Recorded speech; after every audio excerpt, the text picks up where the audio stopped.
یہ ماریہ اکرم صاحبہ کی طرف سے ہے۔ حضور اللہ تعالیٰ نے قرآن پاک میں 7 زمینوں اور 7 آسمانوں کا ذکر فرمایا ہے، اس سے کیا مراد ہے؟ 7 کا لفظ لامتناہی لفظ ہے۔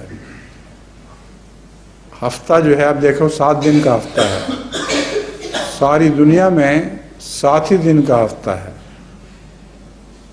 مشرکوں میں چلے جائیں، جاہلوں میں چلے جائیں، ایبوریجنیز میں چلے جائیں، کسی جگہ بھی ہفتہ 7 دن سے بڑھ کے نہیں ہے، اس لیے کہ ریپیٹ ہوتا ہے۔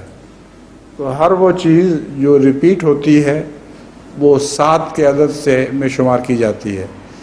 تو 7 آسمان سے مراد یہ نہیں ہے کہ صرف 7 ہیں، ایک 7 کے اوپر اور 7، پھر اس کے اوپر اور 7، پھر اور 7۔